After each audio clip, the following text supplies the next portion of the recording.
नमस्कार, आपलं सगळ्यांचं स्वागत. हल्ली नुसता टीव्ही कुणाच्या घरामध्ये नसतो. साधारण वायफायवर आधारित नेटफ्लिक्स आणि काय तशा पद्धतीच्या चॅनल्स वगैरे सगळ्या वाहिन्या OTT सगळे बघत असतात. कधी कधी वायफायचा स्पीड मराठीमध्ये सांगायचं तर गणतो थोडासा कमी जास्त होतं. आणि मग अशा वेळेला काय होतं की कधी हालचाल पहिल्यांदा होते आणि शब्द नंतर येतात, कधी कधी शब्द आधी येतात आणि हालचाल नंतर होते. शब्द आधी आलेले होते, संदर्भ कळला असेल अशी मला आशा आहे. ज्यांच्या संदर्भात शब्द आधी आलेले होते, वायफायचा स्पीड जरा लांबला आणि प्रत्यक्ष तर त्यामुळे आता ते जे सिंक होणं म्हणतात, लिप सिंक होणं, ते झालेलं आहे. त्यामुळे स्वागत अधिकृतपणे मी करतो. यांची मुलाखत घेणं खूप सोपं असतं. भाजपमध्ये जे काही असे मोजके नेते आहेत ना, की ज्यांना आधी प्रश्न पाठवावे लागत नाहीत, त्याच्यामध्ये यांचा अंतर्भाव होतो. आता याच्यानंतर कुणाला पाठवावे लागतात असं विचारू नका, ते बरोबर नाही. त्यामुळे न पाठवलेल्या प्रश्नांची मुलाखत मी त्या सुरुवात करतो. त्याला काही कालपासून ती चर्चा सुरू झाली आणि हल्ली आमच्यातले काही लोक तुमच्यात आल्यामुळे बातम्यांची विषयांची त्यांच्याकडेच आधी माहिती होते. वर्षा काय नक्की म्हणजे मला असं वाटतं की अलीकडच्या काळामध्ये काही बाबतीत मीडिया हा वेड्यांचा बाजार झालाय. माफ करा पण स्पष्ट सांगतो. आता आज मी एका चॅनलवर बघत होतो, वर्षा पाडणार. अरे काय वेड्यांचा बाजार आहे की कोणाच्या घरची मालमत्ता आहे? असं आहे की शिंदे साहेबांनी वर्षा सोडल्यानंतर त्या ठिकाणी मला जायचंय. त्याच्यापूर्वी काही छोटी मोठी कामं तिथे चालू होती. दरम्यानच्या काळामध्ये माझी मुलगी 10व्या वर्गात आहे. 17 तारखेपासून तिची परीक्षा सुरू होते. त्यामुळे ती म्हणाली की माझी परीक्षा झाल्यानंतर आपण शिफ्ट होऊ. म्हणून मी काही तिथे शिफ्ट झालो नाही. परीक्षा झाल्यानंतर त्या ठिकाणी शिफ्ट होईल. पण इतक्या वेड्यासारख्या चर्चा, मला तर वाटतं माझ्या स्तराच्या माणसांनी अशा चर्चांना उत्तरही देऊ नये. अशा प्रकारच्या चर्चा आहेत. त्यामुळे मला असं वाटतं एवढं उत्तर पुरेसं आहे. पण लेखीचा अभ्यास घेणं होतं कधी? नाही नाही, तेवढं नाही होत. हिंमतही करत नाही ना. आपल्याला येतं की नाही थोडी माहिती आहे. अभ्यास घ्यायचा प्रयत्न करायचा आणि तिलाच आपल्यापेक्षा जास्ती आलं तो प्रॉब्लेम आहे. 14 साली च्या निवडणुकीच्या वेळेला तुम्ही चेहरा होतात. तो चेहरा अधिकृतपणे सांगणं न सांगणं हा पक्षाचा भाग होता. त्यावेळेला लोकसभेच्या निवडणुकीच्या वेळेला चेहरा सांगितला गेला. 19च्या निवडणुकीच्या वेळेलाही सांगितला गेला. आता 19 साली जे काही घडलं ते घडलं. मागे वळून बघताना असं, तेव्हा एक ते जे काही सुरू होता सरकारचा प्रयोग, तेव्हा अशी एक अनेकांकडून शंका, भीती, चर्चा, टीका अशी व्यक्त केली गेली होती की हे अंतर्गत जे काही वादविवाद असतात त्याच्यातनं ते राहणार नाही आणि 24 साली पुन्हा एकदा भाजपला स्वबळावर सत्ता मिळेल. इतकं स्वच्छ दिसत असताना आता मागे वळून बघताना असं वाटतं का की जास्तच पाडापाड झाली बदल्या काळामध्ये? काय राजकारणामध्ये गोष्टी परिस्थिती ठरवते. तुमच्या माझ्या हातात काही नसतं. त्याच्यामुळे खरं तर 19 ते 24 हा काळ महाराष्ट्राच्या राजकारणात नसता आला तर अधिक चांगलं झालं असतं. पण तो आला आणि त्याच्यातनं मला असं वाटतं की एक वेगळ्या प्रकारचं मंथन, समुद्र मंथन महाराष्ट्राच्या राजकारणात झालं. पण मी असं म्हणेन की आता जे काही निघालं त्याला अमृत समजून घ्या. आम्ही अमृतासारखं काम करू. समजून घ्या. पण त्याच्यात म्हणजे माझ्यासारख्याला असा प्रश्न पडतो की हे टाळता न येणं हा भाग सगळ्या यातला सोडून द्या. पण झाल्यानंतरही हे, आणि त्याच्या आधी एक गंमत म्हणून मला सहज विचारायचंय, झालं असं की 14 साली दिल्लीला मोदी यांचा मोठा विजय झाला, 19 साली झाला. नंतर मला असं वाटतं, म्हणजे मला असं दिसतंय की मूळच्या हिंदुत्ववादी भाजपपेक्षा अधिक तीव्र हिंदुत्ववाद्यांची संख्या खूप वाढली. तुमचं काय मत आहे या विषयावरती? नाही, खरं म्हणजे काय आहे की भारतीय जनता पक्षाचा जर तुम्ही विचार कराल तर आम्ही पहिलेपासून हिंदुत्ववादी होतो, आजही आम्ही आहोत. आणि मुळातच म्हणजे आमचं बेसच हिंदुत्व आहे. अर्थात आमचं हिंदुत्व हे व्यापक हिंदुत्व आहे. आमचं हिंदुत्व हे कधीही संकुचित हिंदुत्व नव्हतं. आमच्या हिंदुत्वामध्ये एक्सक्लुजन नाही आहे, कोणाला सोडून दिलं असं नाही. कारण आमचं मत असं आहे की Hindutva is a way of life. ही एक या देशामध्ये प्राचीन काळापासनं एक जीवन पद्धती आहे. त्याच्यामुळे त्याचा पूजा पद्धतीशी संबंध आम्ही लावत नाही की कोणाची उपासना पद्धती काय आहे. ते उपासना पद्धतीपेक्षा वेगळं आमचं मत आहे की ही जी एक प्राचीन आपली जीवनशैली आहे, या जीवनशैलीला जे आपलं मानतात त्यांना आम्ही हिंदुत्वाच्या व्याख्येत घेतो. त्यामुळे आमच्याकरता हिंदुत्व हे तशा प्रकारचंच आहे.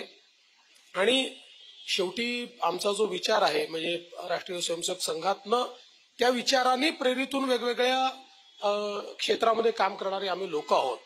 आणि तिथलाही विचार हाच आहे की या देशामध्ये जेव्हा जेव्हा हिंदुत्व हे कुठे कमजोर झालं त्या त्यावेळी देश गुलामगिरीत गेला, त्या त्यावेळी आमचा कुठेतरी तेजोभंग झाला. हे तुम्ही खऱ्या हिंदुत्वाविषयी म्हणताय, म्हणजे मूळच्या हिंदुत्वाविषयी. अगदी. पण एक नवं हिंदुत्व मोठ्या प्रमाणावरती आलं, शाली वगैरे घेऊन येतात आणि असं सगळं असं भगवं असतं, त्यांच्याविषयी तुम्हाला नाही, ते तर ठीक आहे. म्हणजे आता अनेक लोक नवहिंदुत्ववादी झालेले आहेत. नवहिंदुत्ववादी नाही, अनेक लोक तर निवडणुकीच्या दरम्यान हिंदुत्ववादी होतात आणि मग 5 वर्ष ते तुष्टीकरण करतात, लांगूल चालन करतात आणि निवडणुका आल्या की मंदिरात जातात आणि संसदेमध्ये आपल्या शंकराचा फोटो घेऊन त्या ठिकाणी जाऊन भाषण करतात. मला असं वाटतं की असे जे हिंदुत्ववादी आहेत, मारून मुटकून जे हिंदुत्ववाद दाखवायचा प्रयत्न करतायत, त्यांच्यावर फार काही लोकांनी विश्वास दाखवलेला नाही. त्यांना ठीक आहे यावेळेस विरोधी पक्षनेता बनवता आला, पण बाकी काही फार त्यांच्यावर विश्वास बसेल लोकांचा असं नाहीये. मग त्या हिंदुत्वाचा दावा करत मग ते भाजपकडेही येतात, मग ते तो जरा वेगळा विषय होतो का? नाही, मला म्हणजे खरं सांगायचं झालं ना तर मी आमच्या पुरतं एवढं सांगू शकेल की आम्ही तत्वनिष्ठ हिंदुत्ववादी आहोत. त्यामुळे हिंदुत्वाची आमची व्याख्या ही ठरलेली आहे आणि ती व्याख्या आम्ही कधीही सोडणार नाही. हिंदुत्व, पण याचा अर्थ, हिंदुत्वाचा अर्थ असा आहे की एक प्रकारे ते आमचं तत्वज्ञान आहे. रोज ज्यावेळेस आम्ही राजकारणामध्ये किंवा सरकार चालवत असताना आम्ही जे काही आमचं प्रॅक्टिस करतो त्याच्यामध्ये our guiding force is constitution of India. भारताचं संविधान आहे, त्या भारताच्या संविधानाप्रमाणे आम्ही आमचा राज्यकारभार चालवतो. आता म्हणजे परत मगाशी राहिलेला अर्धवट विषय की 24 साली दिसत होतं म्हणजे भाजपला महाराष्ट्रात सत्ता मिळाली तर ती देवेंद्र फडणवीस यांच्या प्रयत्नांमुळे मिळणार आणि तो चेहरा असणार. तरी सुद्धा जरा वेळ जास्त लागला का नंतरच्या प्रक्रियेला असं वाटतं? नाही, असं आहे की आम्ही 3 पक्ष आहोत ना, त्यामुळे 3 पक्ष असल्यामुळे बऱ्याच गोष्टी समजून घ्याव्या लागतात, समजवाव्या लागतात, बरेच निर्णय करावे लागतात आणि म्हणून चर्चा बऱ्याच चालल्या होत्या. त्या चर्चा होता होता थोडासा उशीर झाला. पण ऍक्च्युली काय होतं की लोक इतिहास विसरतात. उदाहरणादाखल 2004 साली जेव्हा काँग्रेस आणि राष्ट्रवादी काँग्रेसला तेव्हाच्या क्लिअर मेजॉरिटी मिळाली होती तरी त्यांना 12 दिवस लागले. 2009 साली देखील त्यांना क्लिअर मेजॉरिटी होती तरी त्यांना जवळपास 14 दिवस लागले. आम्हाला 15 दिवस लागले. म्हणजे फार काही असं वेगळं झालं असं नाहीये. हा, कदाचित 4-5 दिवस आधी पण होऊ शकलं असतं. पण आम्ही ज्यावेळेस तिघही बसलो, तिन्ही पक्षाचे नेते, तर असं वाटलं की जेवढ्या जास्तीत जास्त गोष्टी ठरवून आपल्याला करता येईल तेवढ्या ठरवून करू, म्हणून तेवढा वेळ लागला. त्यावेळेला अशी चर्चा सुरू झाली की तुम्हाला पर्याय शोधण्याचा प्रयत्न सुरू आहे वगैरे. कितपत तथ्य होतं ते? त्याच्यामध्ये काय माझं मनोरंजनच होतं. अशा जेव्हा बातम्या येतात ना, कारण आपल्याला सत्य माहिती असतं ना, त्याच्यामुळे हे मनोरंजनाचेच प्रकार असतात आणि मग त्याच्यावर इतके लोक वेगवेगळे तीर सोडत असतात आणि पतंगबाजी करत असतात. मला तर कधी कधी रात्री एंटरटेनमेंट म्हणून देखील ते ऐकायला आवडतं. मी आपलं युट्यूबवर एखादा असतो ना त्याचं ते ऐकतो, तो कसं सांगतो, जसं काही तो आमच्या वरिष्ठांसोबत तासभरापूर्वीच बसला होता आणि त्यांनी त्यालाच सांगितलेलं आहे की कसं आम्ही निवडणार आहे आणि कोण पाहतोय, अशा आविर्भावात ते जे सांगतात ते एंटरटेनमेंट असतं. पण या तुमच्या सत्ता स्थापनेनंतर महाराष्ट्राला एक गोष्ट नव्याने कळली की ती म्हणजे पालकमंत्रीपद प्रचंड महत्वाचं असतं. म्हणजे काही जण तर असं म्हणाले मंत्रीपद मिळालं नाही तरी हरकत नाही, पालकमंत्री करा. काय म्हणजे प्रॉब्लेम नक्की, त्याला अडचण काय? नाही, मुळात काय आहे की साधारणपणे पालकमंत्री जो असतो हा त्या जिल्ह्याचा इन्चार्ज असतो. आणि आता काही जिल्हे असे आहेत की जिथे दोन पक्षांची इक्वल स्ट्रेंथ आहे किंवा चांगली स्ट्रेंथ आहे, एखाद्या ठिकाणी तिन्ही पक्षाची चांगली स्ट्रेंथ आहे. अशा ठिकाणी प्रत्येकाची इच्छा असते की आपला पालकमंत्री असावा जेणेकरून आपल्या पक्षाला अधिक न्याय देता येईल, किंवा तिथले जे आमदार असतात ते आमदारांना असं वाटतं की आपल्या पक्षाचा असला पाहिजे. त्यामुळे त्या संदर्भात निर्णय आम्ही काही केले, त्यातले 2 निर्णय आम्हाला थांबवावे लागले. ते 2 निर्णय थांबवले, आता त्याचा निर्णय करू. ते थांबल्यानंतर ते म्हणतात थांबलेले नाहीत, ते निर्णय आधी तसे आहेत आणि आधीचे घेतलेले ते म्हणतात आम्ही आहोतच. म्हणजे जरा गंमतच आहे ना. एक इथेच बसलेले आहेत त्यातले गिरीशभाई इथेच बसलेले आहेत, स्थगिती मिळालेली नाही. त्याच्यात आता असं आहे की स्थगिती आपण दिली, पण त्याचवेळी 26 जानेवारीचा कार्यक्रम होता, त्यामुळे त्यांनाच आपण सांगितलं की तुम्ही झेंडावंदन करा. आता थोडी चर्चा करून त्यातनं मार्ग काढू. कारण एवढं पक्षाचं तुमचे म्हणजे मोदी लाटेत सुद्धा एवढं मिळालं नव्हतं, तेवढं तुम्हाला संख्याबळ मिळालेलं आहे. असं असताना ज्या काही अडथळे किंवा अडचणी यायला नको होत्या तरी त्या आलेल्या आहेत. त्याच्यानंतर परत काही वाद सुरू झालेले आहेत काही मंत्र्यांच्या संदर्भातले. तर हे चालत असतं गिरीजी. हे काही सगळं 3 पक्ष जेव्हा एकत्रित काम करतात, एका पक्षामध्येच अडचणी असतात. असं मला एक कुठलंही राज्य सांगा किंवा कुठलंही सरकार सांगा, एका पक्षाच्या सरकारमध्ये अडचणी येतात. त्याच्यामध्ये ह्युमन डायनामिक्स आहेत ना शेवटी. त्याच्यामुळे ह्युमन डायनामिक्स मध्ये अपेक्षा असतात, कार्यपद्धती वेगवेगळ्या प्रकारची असते. त्यामुळे अजून आमच्या समोर अडचणी येतील ना, अशा अनेक अडचणी येतील. पण एवढंच मी सांगू शकतो की त्या अडचणी सोडवण्याची ताकद आमच्यामध्ये आहे. म्हणजे त्याच्याने काही फार आमच्या कामावर फरक पडेल, आमच्या सरकारवर फरक पडेल, त्याच्या स्टॅबिलिटीवर फरक पडेल असं काही होणार नाही. ते आम्ही सोडू. खरं म्हणजे एक प्रश्न मला ऑफ रेकॉर्ड विचारायला आवडला असता आणि ऑफ रेकॉर्ड विचारतोय असंच आपण समजूया आता की काही मंत्र्यांसंदर्भात वाद झालेला आहे. तसा वाद भाजपच्या मंत्र्यांसंदर्भात झाला असता तर भाजपचे मुख्यमंत्री देवेंद्र फडणवीस यांची भूमिका काय असली असती? असं आहे बघा, शेवटी आपापल्या पक्षाचा निर्णय त्या पक्षाच्या नेत्यांना घ्यायचा. आमच्याकडे आमची कार्यपद्धती आहे, त्या कार्यपद्धतीनुसार आमच्याकडे मी एकटा निर्णय करत नाही.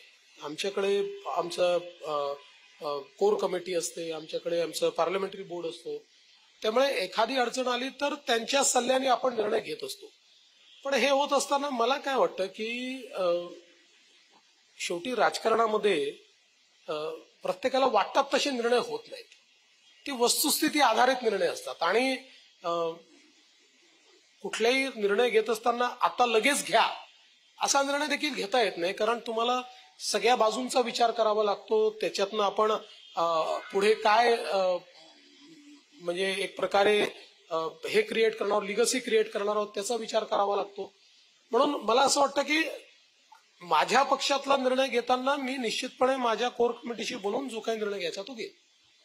कारण त्यामुळे एकाच विषयाभोवती चर्चा सगळी फिरती आहे आणि बाकीच्या सगळ्या मुद्द्यांकडे दुर्लक्ष होतं, हा एक भाग. आणि हे तिहेरी एकत्र असणं हे प्रशासनामधलं किती मोठं तुम्हाला आव्हान वाटतं? कारण ज्या छोट्या गोष्टी आहेत त्याच्यावरती एवढा मोठा वाद झाल्यानंतर मोठ्या गोष्टी जेव्हा येतील तेव्हा कसं करणार? नाही, आता आम्ही गेले 2.5 वर्ष देखील चालवलं, आताही नवीन सरकार आल्यानंतर चालवतोय, निर्णय घेतोय. मला वाटत नाही की प्रशासनात त्याची काही अडचण आहे. किंवा प्रशासनाकरता आमची लाईन फार क्लिअर आहे. कारण काय आहे की पॉलिसीजवर आमचं दुमत नाहीये. म्हणजे एक पॉलिसी मला हवी आहे आणि ती शिवसेनेला नको आहे किंवा राष्ट्रवादीला नको आहे असं नाहीये. विषयांवर दुमत असू शकतात, व्यक्तींवर दुमत असू शकतात, पॉलिसीवर नाही आहे. त्यामुळे एक पॉलिसीची दिशा आम्ही एकत्रितपणे सगळ्या विभागांना दिली आहे.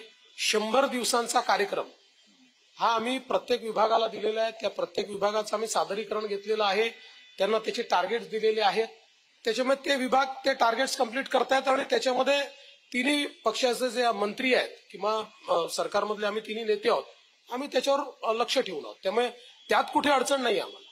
ते टार्गेट्स पाळली जातात का थोडंसं पुढे मागे झालं की त्याच्यावरती मग काही वेगळा मार्ग काढला असं आहे जातो? की प्रयत्न असा असतो की 100% टार्गेट्स पूर्ण झाले पाहिजेत. म्हणून आता साधारणपणे 100 दिवसाचा जो कार्यक्रम दिला आहे त्या संदर्भात 15 एप्रिलच्या दरम्यान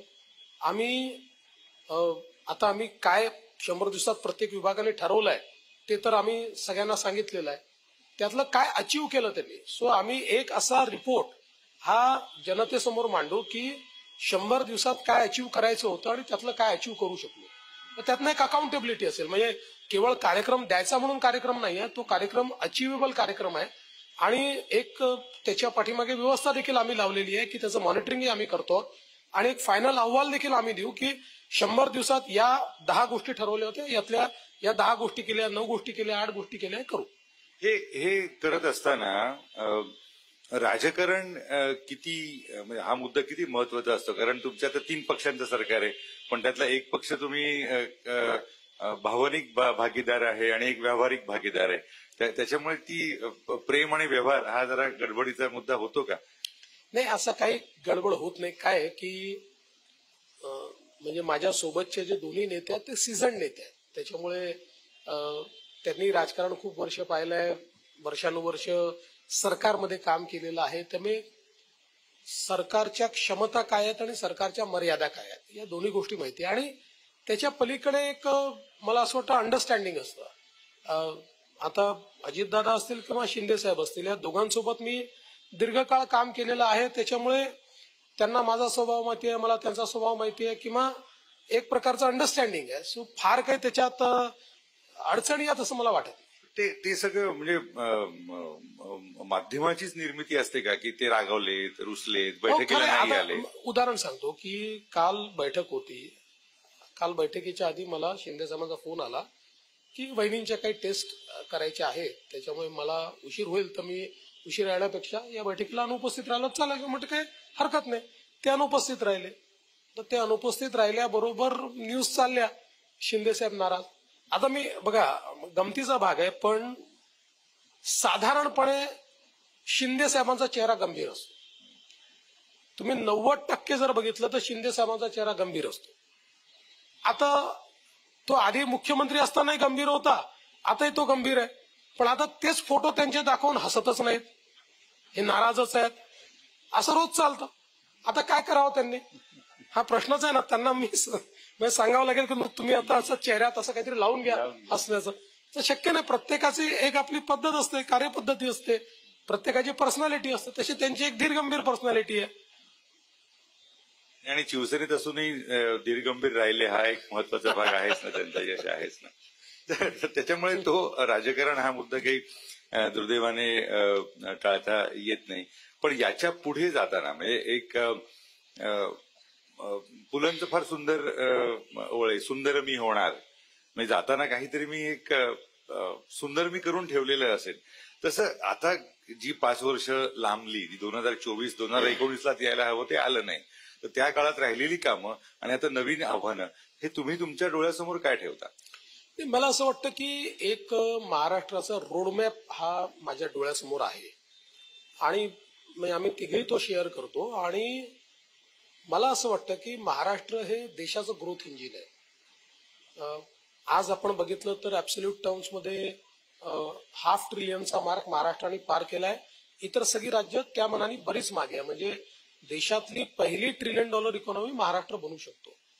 आणि त्या दृष्टीने आम्ही जो काही रोडमॅप तयार केलाय इकॉनॉमिक ऍडवायझरी काउन्सिलने, त्या रोडमॅपच्या अनुषंगाने आम्ही आता काम करण्याचा प्रयत्न करतोय.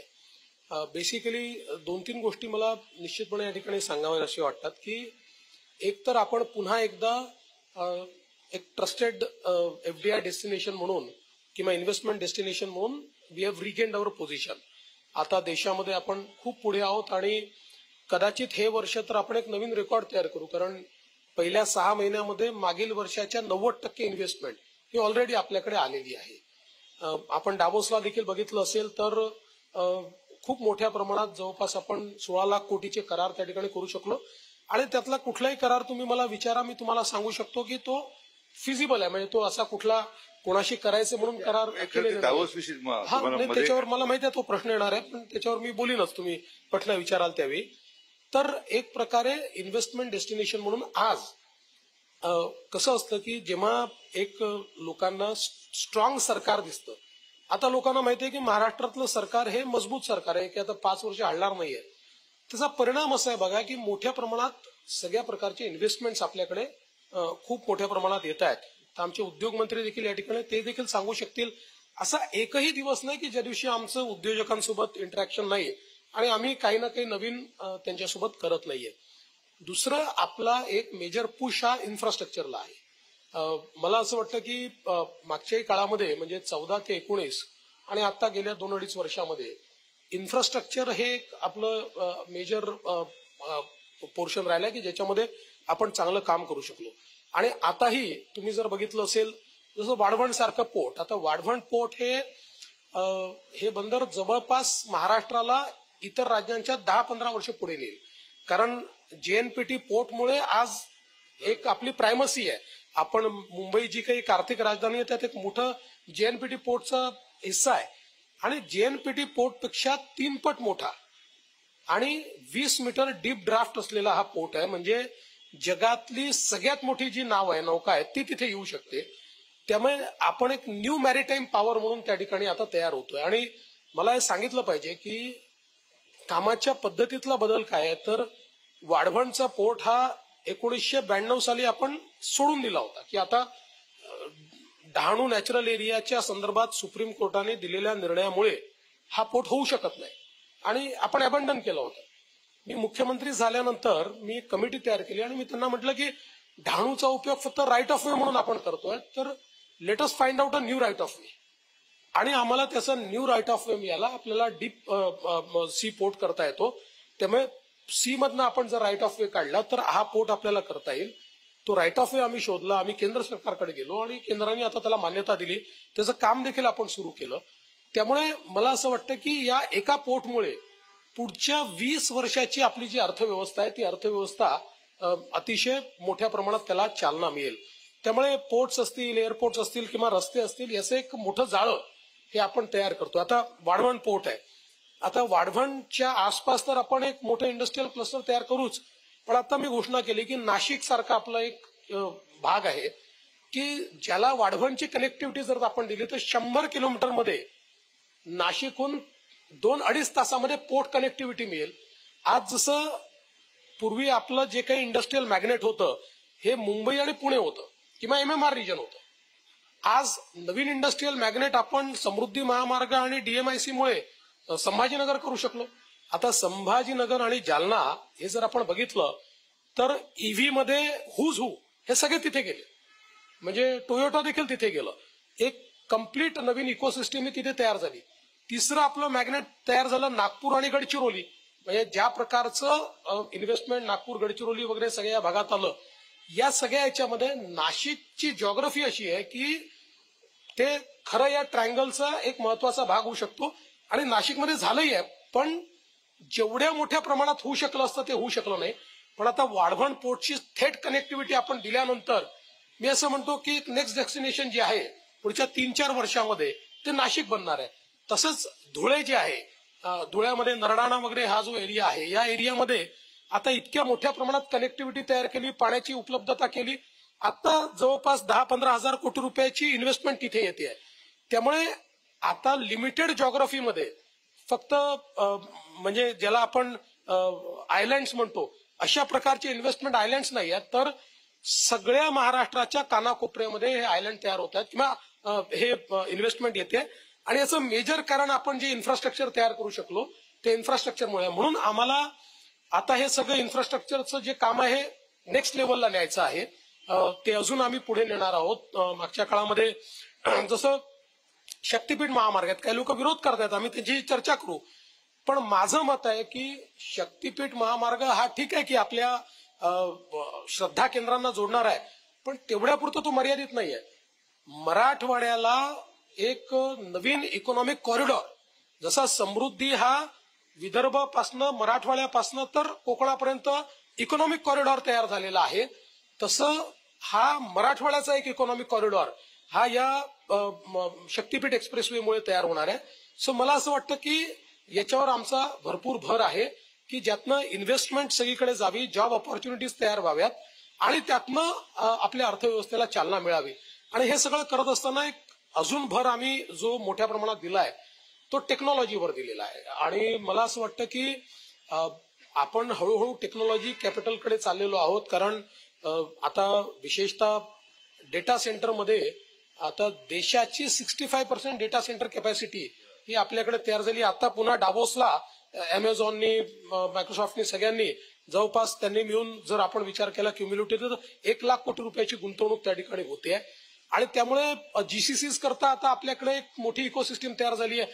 लवकरच कदाचित 2 जीसीसीज आपल्याकडे अनाऊन्स होतील आता, अशा प्रकारची परिस्थिती आहे. त्यामुळे टेक्नॉलॉजी वाईज देखील आपण पुढे चाललो आहोत.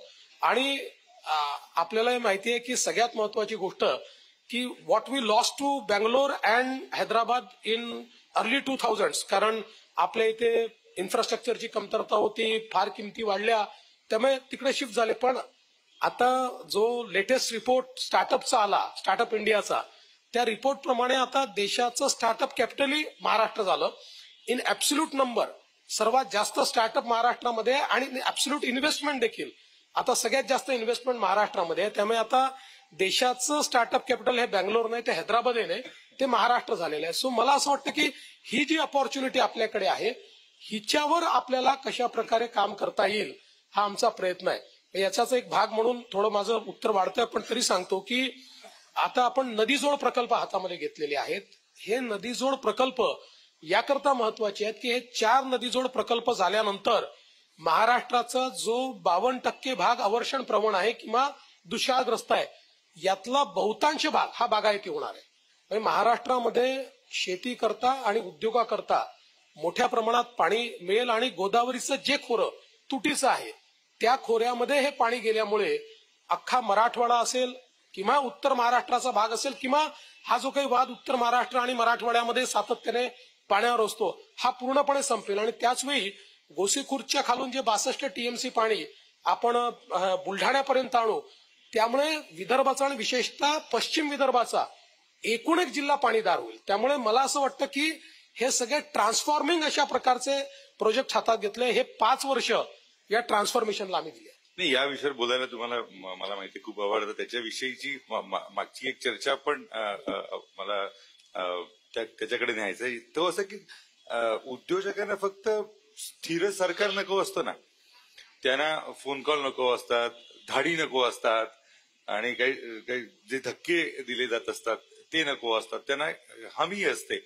त्याची व्यवस्था तुम्हाला वाटतं तशी ती होऊ शकेल का, करायला हवी नको आता महाराष्ट्र? निश्चितपणे महाराष्ट्रामध्ये आपण तशीच व्यवस्था आता केली आहे.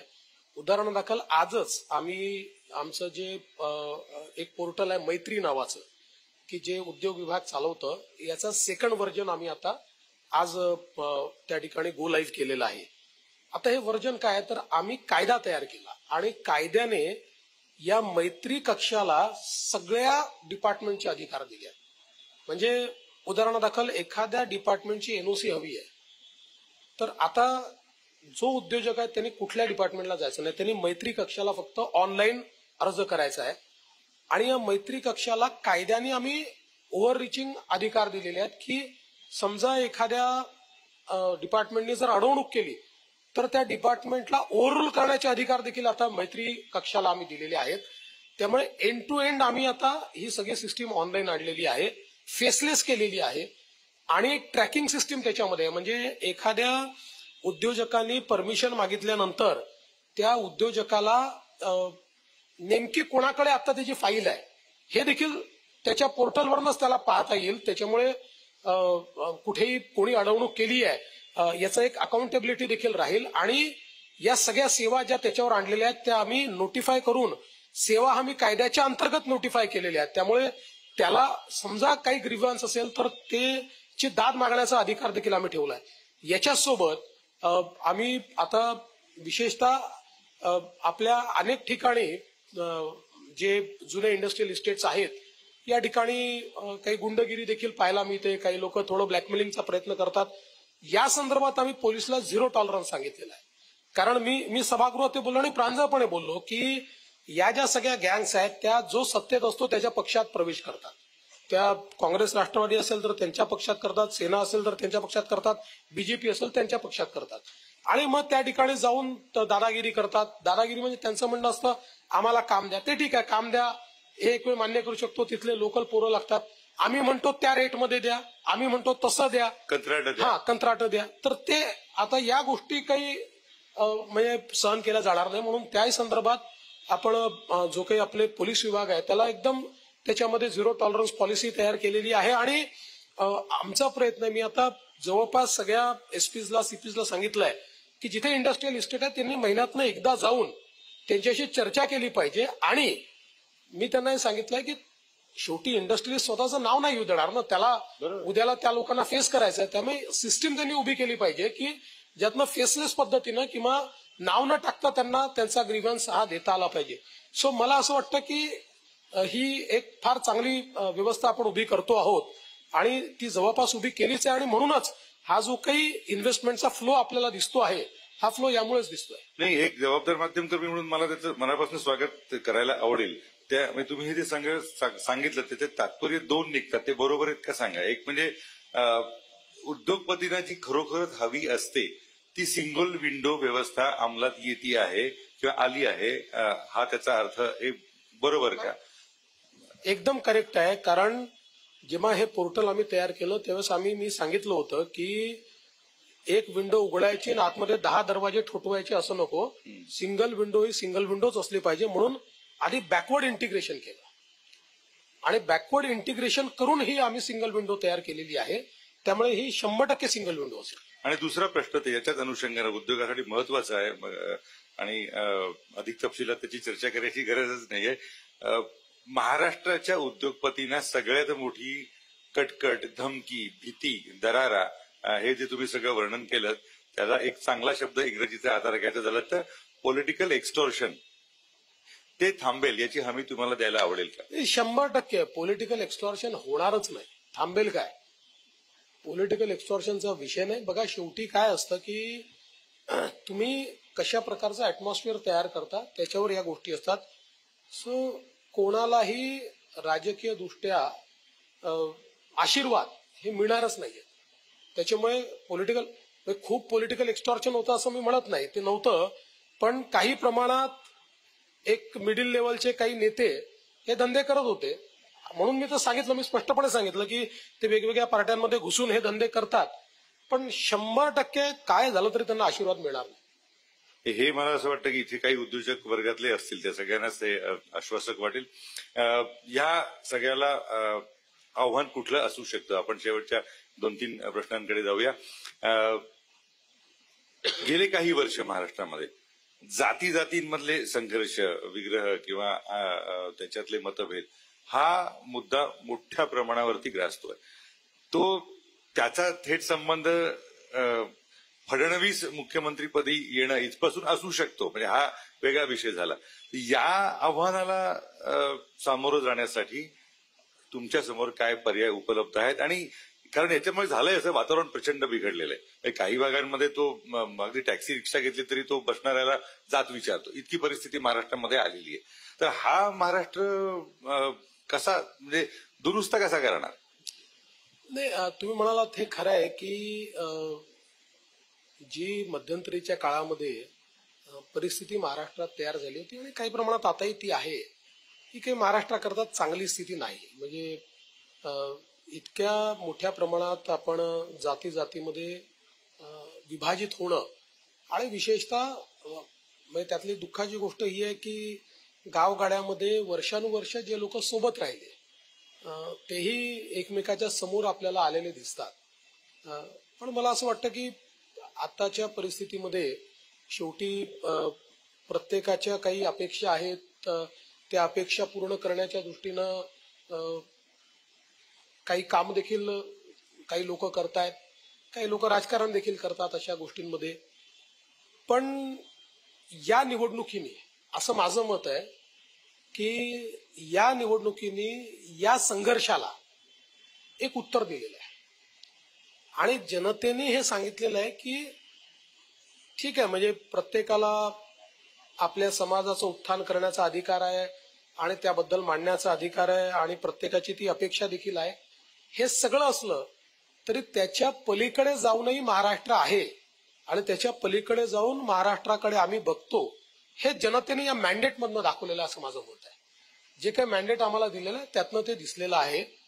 तरी देखील मला जर तुम्ही एक राज्यकर्ता म्हणून विचाराल तर मला आत्ताची जी सामाजिक परिस्थिती विशेषतः मराठवाड्यातली, म्हणजे पूर्ण महाराष्ट्राला जनरलाइज करण्याचं कारण नाही आणि मराठवाड्यात एक 3-4 जे डिस्ट्रिक्ट आहेत, जिल्हे आहेत, त्यातली परिस्थिती ही मला खरोखर खूप चिंताजनक वाटते की अशा प्रकारे आम्ही एकमेकाच्या समोर उभं राहणं आणि प्रत्येक ऍक्शन म्हणजे कुठली ऍक्शन असो, ती पॉलिटिकल असो नॉन पॉलिटिकल असो, प्रत्येक ऍक्शन ही जातीच्या चष्म्यातनं पाहायची, ही परिस्थिती संपवली पाहिजे.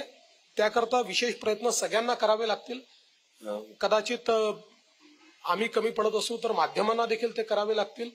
म्हणजे सॉरी टू से, म्हणजे तुम्ही म्हणाल की तुम्ही माध्यमांना दोषी धरताय, पण प्रॉब्लेम असा आहे की मी अनेक वेळा बघतो की, आणि विशेषतः यातला दोष मी थोडा इलेक्ट्रॉनिक मीडियाला देईन की त्यांना जातीय ती जी काही दुभंगलेली परिस्थिती आहे तीच बातमी वाटते आणि दिवसभर त्याच्यावर आपण, शेवटी बातमी लोकांपर्यंत पोहोचवणं हा तर आपला अधिकारही आहे आणि कर्तव्य आहे, पण ते करत असताना समाजाची वीण खराब आपण करतो आहोत.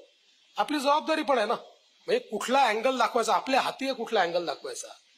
तर आपण जर दिवसभर जातीय तेळच दाखवत राहिलो तर लोकांच्या मनामध्ये ते अजून खोलवर जातं. त्यामुळे मला असं वाटतं, समजा आम्ही कमी पडलो असू तरी माध्यमांकडनं ही अपेक्षा आहे की त्यांनी पण जबाबदारी समजून त्या संदर्भात वागलं पाहिजे. सगळेच सध्या टीआरपीच्या मागे आहेत, म्हणजे पॉलिटिकल लिडरशिप. आणि मी तुम्हाला सांगतो त्यांनी टीआरपी मिळतच नाही, हा अतिशय भाबडा त्यांचा, म्हणजे टू टेल यू की ज्या लोकांनी या गोष्टी जास्त दाखवल्या त्यांचा टीआरपी कमी झालेला, बघा ते कुठे होते आणि कुठे गेले. चांगला मुद्दा आहे हा. तर तुम्ही म्हणालात की निवडणुकीत उत्तर मिळालं, तर या निवडणुकीकडे बघताना तुम्हाला असं वाटतं का की, कारण मूळची अशी भूमिका तुमची होती की भाजपने स्वबळावर लढायला हवं, तर ही निवडणूक सुद्धा 24ची भाजपने स्वबळावर लढायला हवी होती किंवा 29ची तरी आपण पूर्णपणे स्वबळावर लढावी, अशी गरज नाही का वाटत? नाही, मला असं वाटतं की ही जी निवडणूक आहे याच्यातलं आमचं यशच आमच्या अलायन्समुळे, आम्ही तिघं एकत्रित आल्यामुळे आम्हाला हे अतिशय चांगलं यश मिळालेलं आहे. त्यामुळे, आणि मला असं वाटतं की राजकारणामध्ये मला काय वाटतं किंवा तुम्हाला काय वाटतं यापेक्षा राजकीय गरज काय आहे. आणि ठीक आहे, 29ला असं आम्ही म्हणू शकतो, पक्षात आम्हाला अनेक वेळा कार्यकर्त्यांना उत्साह द्यायला सांगावं लागतं की नाही नाही आपल्याला स्वबळावर सगळं करायचं आहे. पण फॅक्ट ऑफ द लाईफ अशी आहे की महाराष्ट्रामध्ये कोएलिशन पॉलिटिक्स हे आहे आणि अजून काही काळ ते चालणार आहे. आणि ते चालणार आहे तर त्या कोएलिशन पॉलिटिक्समध्ये चांगलं कोएलिशन करून चांगलं गव्हर्नमेंट कसं देता येईल हा आमचा प्रयत्न आहे. त्यामुळे मला असं वाटतं की we are happy in the coalition. आमचे तिन्ही पार्टनर आम्ही एकत्रित आहोत आणि आम्ही चांगलं सरकार चालू. त्या कोएलिशनचा जेव्हा विषय येतो तेव्हा तुमच्या पक्षावरती टीका करणाऱ्यांची टीका अशी असते आणि ती रास्त असते असं काही प्रमाणात मला वाटतं की वरती चढेपर्यंत भाजपला शिडी लागते, मग ती वरती चढल्या की शिडीची गरज राहत नाही. हे कोएलिशनच्या बाबतीत असं नेहमी म्हटलं जातं. असं आहे, एक लक्षात ठेवा की दोन्ही हाताने टाळी वाजवली तरच आवाज येतो, एका हाताने टाळी वाजवून तर आवाज येत नाही.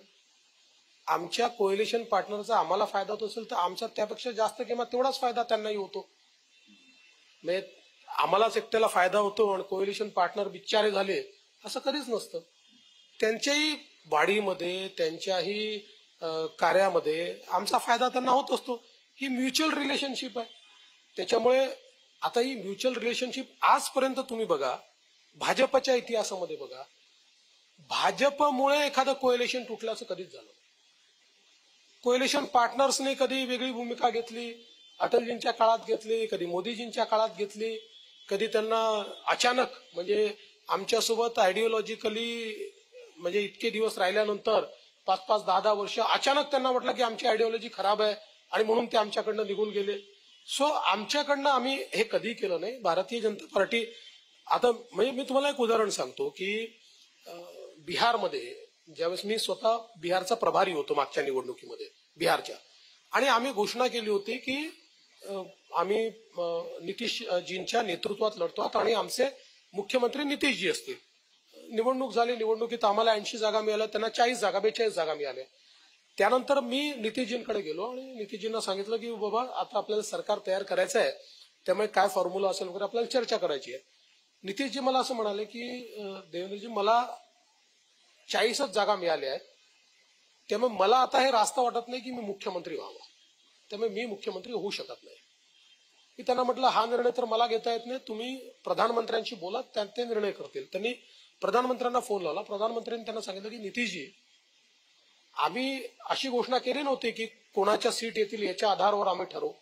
आम्ही घोषणा काय केली होती की नितीशजींच्या नेतृत्वात आम्ही निवडणुका लढतो, नितीशजी आमचे मुख्यमंत्री पदाचे उमेदवार असतील, त्यामुळे तुमच्या कमी आल्या असल्या तरी तुम्हालाच मुख्यमंत्री व्हावं लागेल, आणि नितीशजी मुख्यमंत्री झाले. त्यामुळे मला असं वाटतं की कोएलिशनच्या संदर्भात तो जो काही युतीचा धर्म आहे तो पाळण्याची आम्हाला सवय आहे.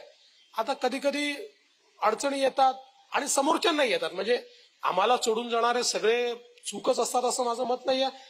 कधी कधी त्यांचा जो काही मतदार वर्ग असतो त्या मतदार वर्गाला खुश करण्याकरता त्यांना काही निर्णय करावे लागतात. आता ते काही सोडून गेलेले परत जवळ येतात अशी एक चर्चा आहे. काय झालंय की आमच्या तिघांचे लोकच बसवता बसवता बाकं संपली, बाकच उरली नाही आहेत. त्याच्यामुळे आता कोणाला आणायचं तर बाका आणायची कुठलं, अख्खं आणायचं का अर्ध अर्ध आणायचं का? म्हणून काही विषयच नाही आहे, बाकच नाही आहेत. त्यामुळे विचारच करता येत नाही. आता विचार एवढाच आहे की आमच्यातल्याच ज्यांना बाकं मिळालेली नाहीत त्यांच्याकरता बाकं कशी तयार करायची, ठेवायचं कसं हा प्रश्न असेल त्यांना, म्हणजे पलीकडे जाऊ नयेत अशी व्यवस्था नाही. म्हणजे आता थेटच मुद्दा हा, उद्धव ठाकरे आणि देवेंद्र फडणवीस पुन्हा एकदा सौहार्दाचे संबंध तयार होत आहेत, त्याच्यामुळे काही एक चर्चा आहे, कितपत खरी खोटी काय? ते मिलिंद नार्वेकर बसले आहेत, त्यांना माहिती असेल, त्यांनीच हा प्रश्न विचारायला सांगितलं. उद्धवजींची माझी निवडणुकीनंतर सार्वजनिक स्थळी भेट झाली आहे, त्याच्या व्यतिरिक्त कधी भेट झाली नाही. आणि आमच्यातले संबंध कधीच असे नव्हते की समोर भेटल्यानंतर नमस्कार नाही करता येणार. आम्ही भेटतो, नमस्कार करतो, दोन चांगल्या गोष्टी बोलतो, ते संबंध आहेतच. म्हणजे महाराष्ट्रामध्ये मला असं वाटतं की मी नेहमी सांगतो की साऊथ इंडियामध्ये जसं नेते एकमेकाचे जान के प्यासे अशी जी परिस्थिती ती महाराष्ट्रात फारशी कधी राहिली नाही. त्याच्यामुळे ते संवाद करायला बोलायला काही अडचण नाही आहे. पण लगेच त्याचं आता त्या दिवशी आमचे चंद्रकांत दादा उद्धवजींना भेटले. आता भेटल्यानंतर उद्धवजींची सवय आहे, ते काहीतरी बोलतात, हे काहीतरी बोलले, लगेच त्याच्या अशा बातम्या झाल्या जसं काही आता उद्या उद्धवजी आमच्या सोबतच येणार आणि चंद्रकांत दादांनी त्यांना पायघड्याच टाकलेल्या आहेत. मला असं वाटतं की असं नाहीये, ठीक आहे, म्हणजे संबंध खूप खराब आहेत अशी परिस्थिती नाहीये, पण याचा अर्थ आता काही आम्ही जवळ येतोय आणि आम्ही त्यांना घेणार आहोत वगैरे अशी काही परिस्थिती नाही. पण तशा बातम्यांमुळे तुमच्या जवळचे आत्ताच्यातले असलेले काही नाराज होतात? नाही, त्यांनाही समजतं. ते बघा सगळे पॉलिटिकली खूप मॅच्युअर्ड लोक आहेत, त्यामुळे त्यांनाही समजतं या बातम्या आहेत. शेवटचा प्रश्न तो मगाचा दावोसचा विचारायचं राहिलं. आमच्याला काय अडचण नाही. कारण मला काही जण म्हणाले हे म्हणजे तू आणि मी ओबेरॉय मध्ये जायचं आणि आपण तिकडे जाऊन डबा खाल्ला, म्हणजे ट्रायडन मध्ये जेवलो असं म्हणायचं. कारण बरेचसे उद्योगपती हे भारतीयच होते आणि भेटले मात्र दावोसला, अशी टीका झाली.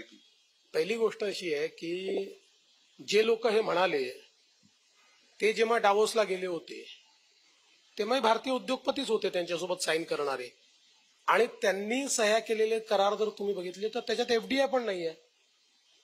आम्ही ज्या करारांवर सह्या केल्या 98% मध्ये एफडीआय कंपोनंट आहे.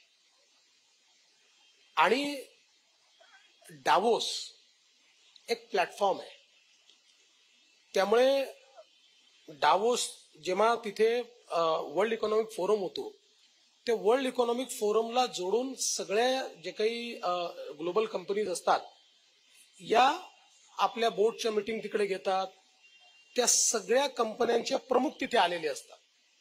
आणि म्हणून या ज्या सगळ्या इंडियन कंपनीज आहेत किंवा ज्या एफडीआय आणतात, ज्या बाहेरून पैसा आणतात सगळ्या या उद्योगांकरता, त्यांची अपेक्षा अशी असते की डावोसला जर अशा प्रकारचा करार जो काही केला तर त्यांचे फॉरेन पार्टनर तिथे उपस्थित असतात. त्यांना फॉरेन पार्टनर सोबत भेट करून देता येते, त्यांना फॉरेन पार्टनर सोबत चर्चा घडवून देता येते. आणि म्हणून त्यांची इच्छा असते की डावोसला करायचं. म्हणून आपण आता उद्या कोणी हे म्हणू शकतं की तुम्ही आपलं मॅग्नेटिक महाराष्ट्र का घेता, कशाला आपल्याला बीकेसीला जाऊन सह्या केल्या पाहिजे, आपण मंत्रालयात बोलून सह्या करू, असे म्हणता येऊ शकतं. पण अशा प्रकारचा इव्हेंट हे ऑकेजन असतं. या ऑकेजनला सगळ्या जगभरातले इंडस्ट्रियलिस्ट, इन्व्हेस्टर हे एकत्रित येतात. आणि आज बघा, डावोसला हे करार झाल्यामुळे त्याची जगात चर्चा गेली, महाराष्ट्राला जगामध्ये स्थान मिळालं. आता स्विस एम्बेसॅडर मला भेटायला आल्या होत्या, त्यांनी मला सांगितलं की डावोसमध्ये तुमचा बोलबाला होता. आज सकाळी अमेरिकन कॉन्सुल जनरल आले होते, त्यांनी मला सांगितलं की डावोसमध्ये तुमचीच चर्चा होती. म्हणजे ही जी महाराष्ट्राची चर्चा होते यातनं ग्लोबल इन्व्हेस्टर बघतो ना, कारण डावोसमध्ये जर महाराष्ट्राच्या पॅव्हिलियन बाहेर लोकल रांग लावून त्या ठिकाणी करार करतात. आणि तुम्ही बघा, एकही तुम्ही काढा कंपनी आणि त्यांचे क्रेडेन्शियल्स बघा, एकही बोगस कंपनी नाही आहे, एकही फ्लाय बाय नाईट कंपनी नाही, एकही कंपनी अशी नाही आहे की ज्याचं क्रेडेन्शियल्स नाही आहेत. त्यामुळे अशी लोक जेव्हा दिवसभर तुमच्यासोबत करार करतात त्यावेळी जगातल्या इन्व्हेस्टरला संदेश जातो की this is the place to invest. शेवटी आपले एम्बेसेडर्स हे इन्व्हेस्टर्स असतात, त्यामुळे मोठ्या प्रमाणात ती इन्व्हेस्टमेंट येते.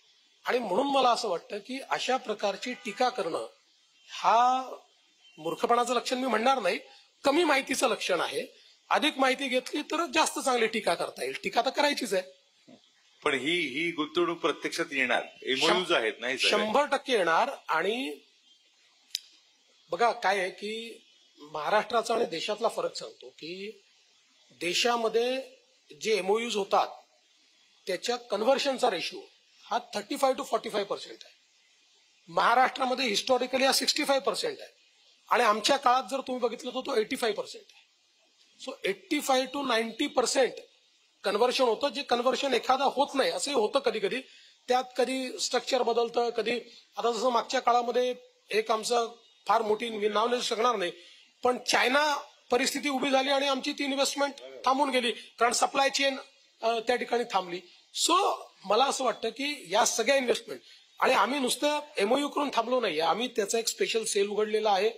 आमचे उद्योग मंत्री आहेत, त्यांच्या अंतर्गत एक आम्ही उद्योग सचिवांना सांगून सेल उघडलेला आहे, जो सेल त्या ठिकाणी तसं ट्रॅकिंग करतोय. आणि आम्ही त्यांना जी काही आश्वासनं दिली आहेत ती तात्काळ, म्हणजे त्यातल्या अर्ध्या लोकांना तर आम्ही ऑफर लेटर आणि जमीन अलॉटमेंट लेटर देखील देऊन टाकलेले आहेत. आल्याबरोबर पहिलं काम त्यांच्याशी चर्चा करून त्यांना ऑफर लेटर द्यायचं, ज्यांनी पैसे भरले त्यांना अलॉटमेंट लेटर द्यायचं. हा मुद्दा महत्वाचा होता ना, एमओयू होतात आणि कन्व्हर्जन त्याचं होत नाही. तुमच्या पहिल्या काळामध्ये मॅग्नेटिक महाराष्ट्र सारखा एक महत्वाचा तुम्ही शुभारंभ केलेला होता, नंतर तो खंड पडला.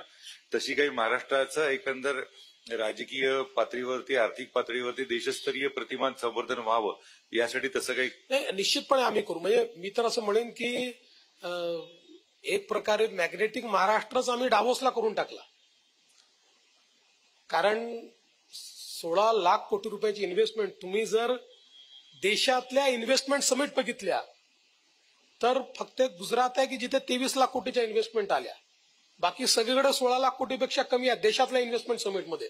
आम्ही इन्व्हेस्टमेंट समिट न करता एकट्या डावोसमध्ये 16 लाख कोटी केलेत. पण मॅग्नेटिक महाराष्ट्र आमचा इव्हेंट आम्ही पुन्हा सुरू करतो, त्या संदर्भात यावर्षी आम्ही तो इव्हेंट करू.